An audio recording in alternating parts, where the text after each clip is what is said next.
Kareem right here, and today I have the pleasure of interviewing a past teammate of mine and friend, good friend, Nathaneal Murphy, who is a professional soccer player at Fleetwood United FC that competes in the UAE Second Division League in Dubai. Nathaniel, thank you for taking the time for joining us. How's it going? Thank you for having me. I'm good. How are you? Good, I'm good. It's been a long time. We used to Good. play at the academy. Yeah, Good times. been too long. I mean, look, you've made your way to the professional ranks, and I'm super excited to have you on. Thank But you. the first thing I just want to address here is, if someone goes and Googles the UAE Second Division League, it's quote amateur league, um, and it's the third division in the Dubai soccer pyramid. But I'd like for you to share your situation in regards to that.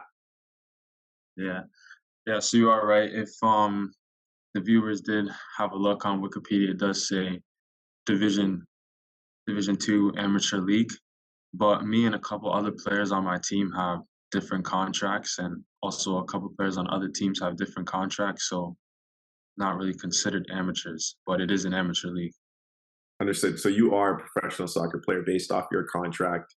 So super excited about that, and congratulations to you for your success. I haven't been able to congratulate you. Yeah, Thank sounds you, good. boss. Yeah, thank you. And you've had a long journey because it didn't start off in Dubai. So I'd like you to actually take us back in time and just share how you got involved in the beautiful game, and then just a time travel into where you are now. Yeah, so obviously started just playing at my home club. I grew up in Hamilton, so I played for the likes of Saltfleet, moved on to Hamilton Sparta. I also joined Hamilton United when OPDL came out. And then I made my way over to academy playing. So I played for A and B for a good chunk of time. Um, Took some trips, as you know, to France. Um, yeah, multiple places, but no luck. And then eventually I moved over to England, Fleetwood's International Academy. I trained there for a year and a half, 2 years, and they were able to give me a professional contract over in their sister club in Dubai. As it wasn't what I was hoping for, because I joined Fleetwood to be hoping to get a professional contract at Fleetwood Town in England, but due to the Brexit rules and just how hard it is for us Canadians or North, yeah, us Canadian players to get a professional contract over in the UK. I thought it was just the next best thing, and a good stepping stone for me as well. Yeah, for sure. So you started off back home in Canada. That's home. Shout out to Coach Bassam from A&B Academy. Um, Shout out to him. so from there, from Canada, he gave you the opportunity to head out to France, and then from France you went to England. No, no, no. As a team, when we were at A and B, we went to tournaments in France. Okay. Went to 2017, I think. Went to Montechard, did a tournament in France. Played um, good amount of professional teams.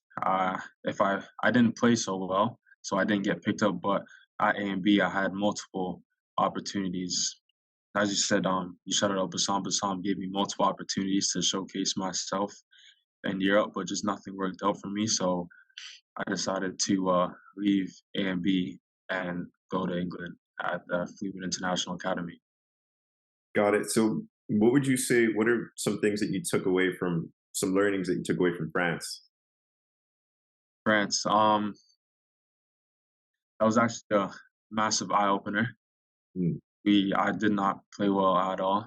So I just coming back from France, I knew I needed to up my game, play faster, fix my first touch because I feel like first touch is very important, and also my decision making on the game. And then as well, the mental side because I did get too emotional when I made a mistake or when the coach yelled at me, and I knew that was just the beginning. So when I came back, I knew I had to be mentally stronger.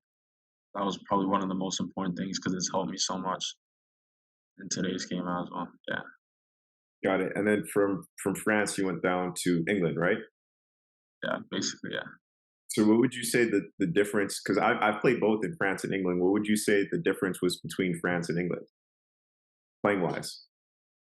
Playing wise, France, they're big. They're not big, well, very physical. They play fast.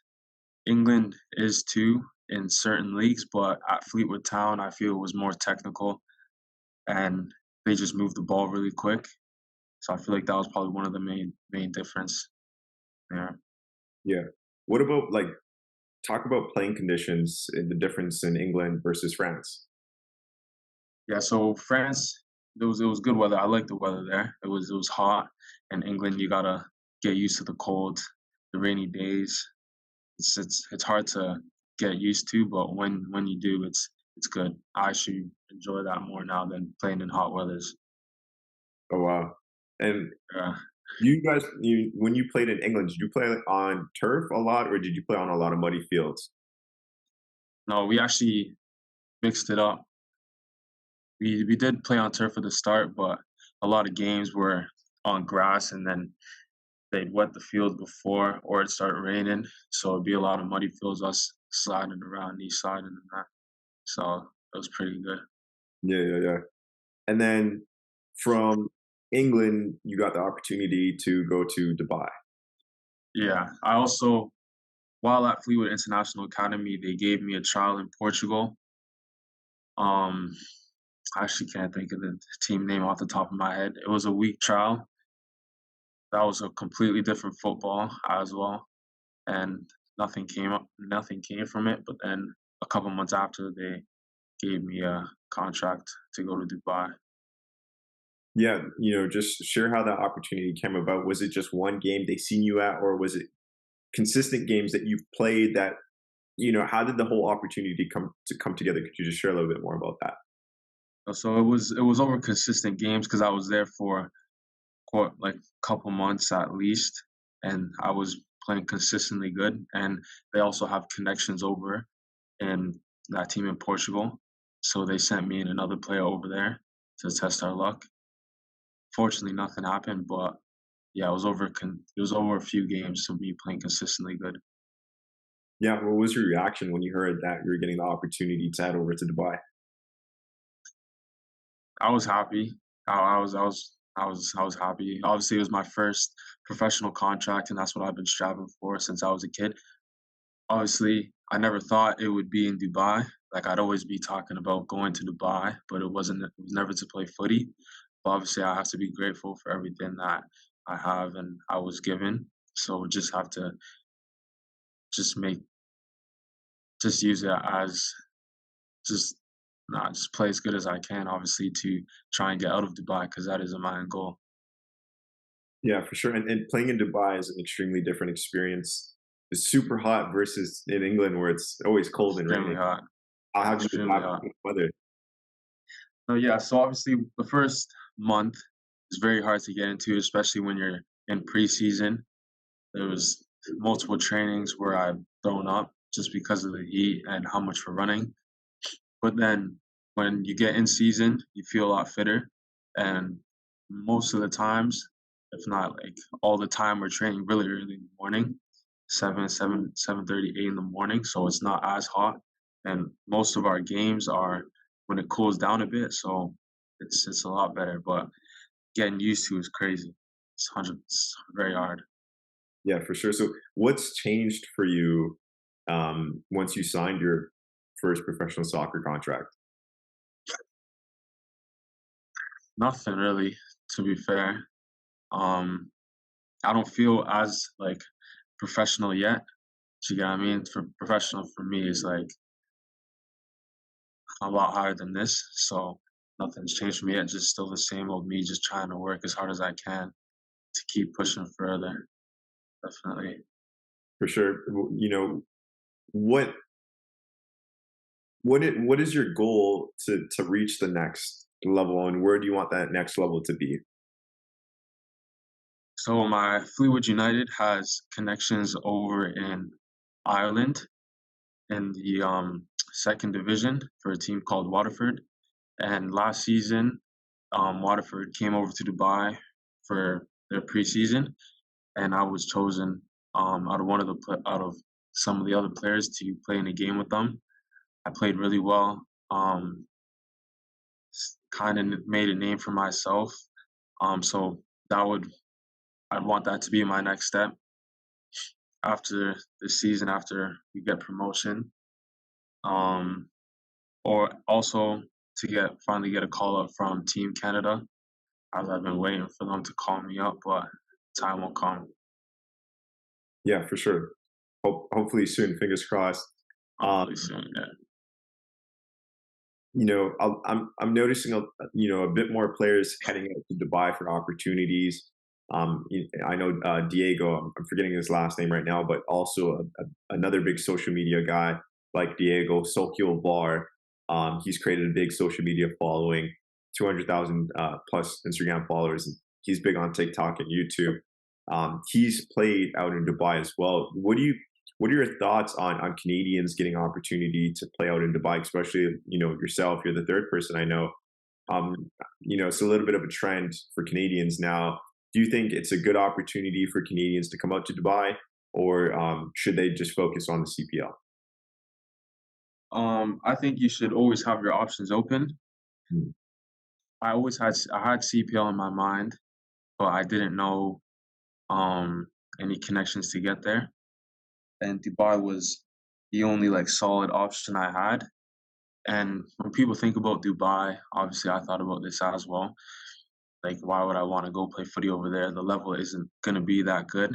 But I'm telling you, like, the level is it's very good and it's very competitive. There's a lot of people, like a lot of African players over here, and they love to run. They love to die for the badge, as you probably know. So the level is very good, and I know a couple of players. I can't talk too much about it, but some players have gotten big opportunities from clubs over in England and trials. So there's still a pathway to get over to Europe and to UK. I think it's a good stepping stone.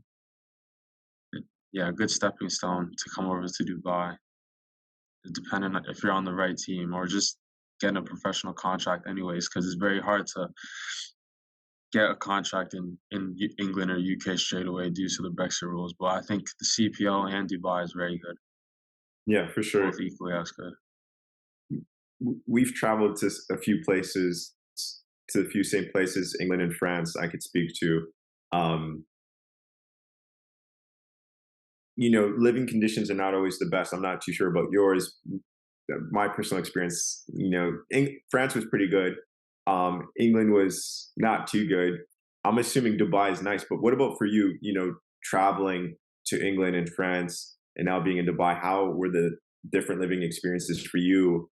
And what advice would you give to up and coming soccer players that want to go pro that are from Canada or wherever they're from, the US, that want to go over to Europe? What can you share about your experiences, and what advice would you give to them about traveling? Yeah, definitely. My living experiences definitely weren't the best. Um, I've been Spain, France, England, and Share now a I'm little here bit. in Dubai. Share a little bit about both. Like, tell me a little bit about Spain, and a little bit about France, a little bit about England, and where you are now. I'm assuming Dubai is Yes. really nice, but leave Dubai for last. Yeah, I was in Spain for a month and a bit. Um, it wasn't the best, but I think it was a lot better because I was there with some of my teammates, and I think if you're there with teammates or just a friend, it makes the environment a lot better because you're going through it together. Um, Everywhere I've been, I haven't really been by myself. So even if it isn't the best living experience or living conditions, it wasn't really that bad Mm. because I had someone to share it with. France, I was actually living with a family, so they treated me nice, fed good. It was actually quite nice. It was probably one of the better ones. England, we stayed in something called the Digs, so we stayed with the other international academy players, and that was good. That was good as well. Yeah, England and France were probably the better ones, and then now I'm here in Dubai. Dubai is proper nice, and it's nice. Yeah. It's Um, quite nice. yeah. Can you share a little bit about lifestyle wise in Dubai now? Do you do anything in your free time after soccer training, after games, or anything like that? To be fair, I don't really go out much. I'm kind of like a homebody. I just sit here and on my computer. I just kind of study my hobbies, my trading and stuff like that. So I don't really explore much to Dubai, especially because after we are done training, it's middle of the day. Yep. I'm not really trying to go and sweat 10 minute for a 10-minute walk. I've done that already, and I'm not trying to do it again. So, but I've been to like the main attractions like the Burj Khalifa, Palm Jumeirah, and stuff like that. It's really nice. Nice.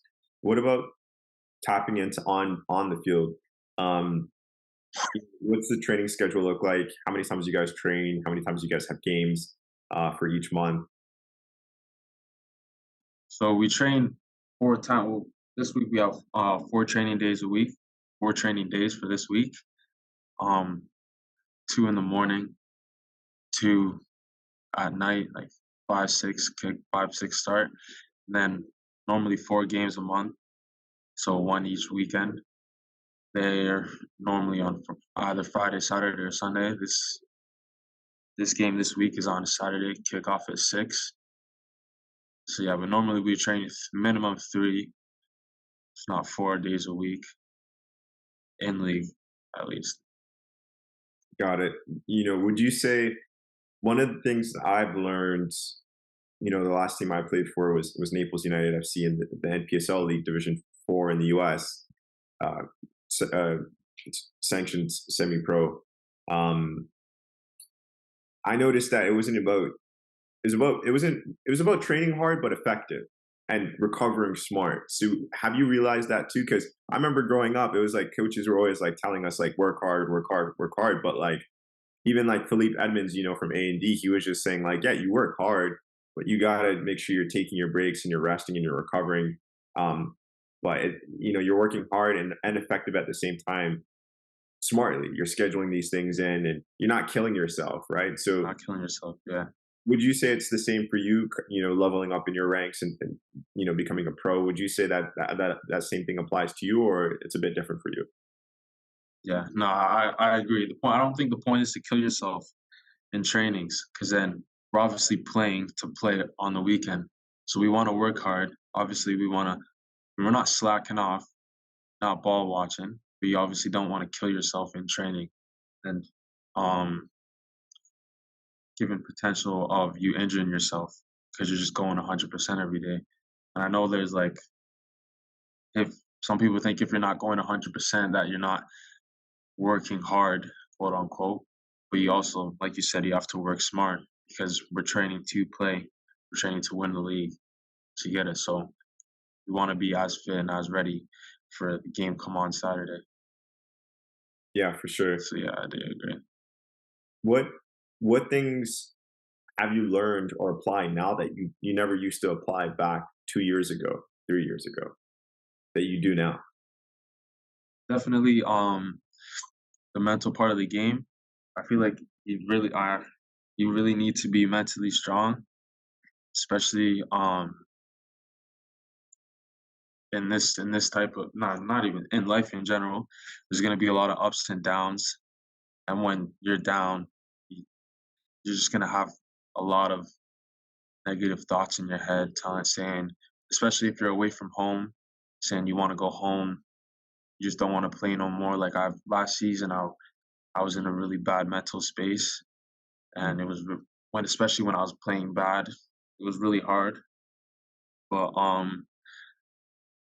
yeah, just what I try to do now is meditate quite a bit, and I read a bit more, and it's helped me a lot. And just not lying to yourself. Like if you say you're gonna do something, then make sure you do it, because it's like your brain feeds kind of off you lying to yourself, and rather than you actually doing what you said you're gonna do, you're making your mental side a lot stronger. So you get it. So just being a lot mentally stronger, especially when because it's a professional league at the end of the day. So if I made a mistake the other day and my coach just cussed me out, normally I would be thinking about it still right now, but it's kind of just rubbed me off because I know at the end of the day, this professional game, these coaches want to win the league. So me making a mistake, especially at the back, cost it.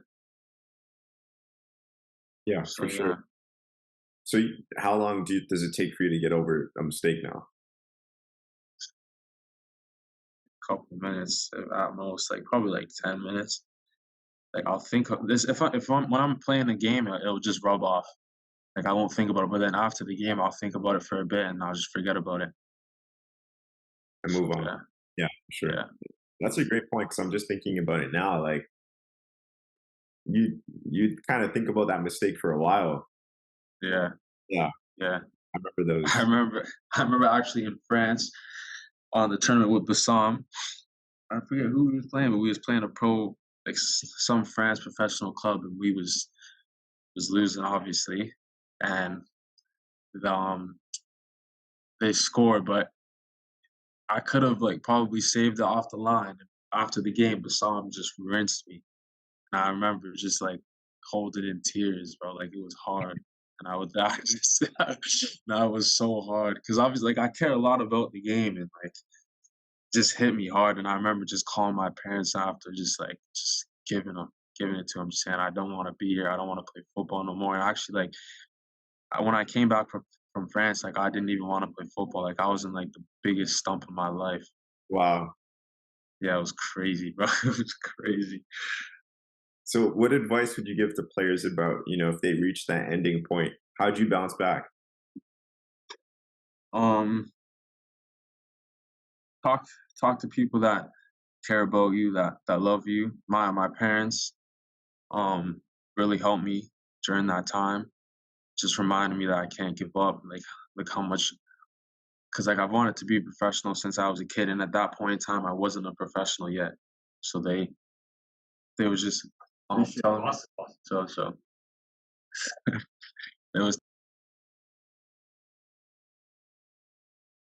so they was just telling me that I couldn't give up and that just look how far that I've come.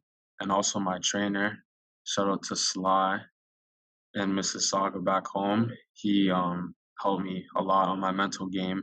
Just make sure I kept pushing forward, just little by little, every single day. I just worked harder than I've ever worked in my life, and then I got a professional contract out of that. So Yeah, for sure. Shout out just to Sly. be close. Yeah, shout out to Sly. He's the top Good guy, dude, top guy. class guy. Leading towards the end here, did you want to add anything that I haven't asked you before we dive into the fun questions?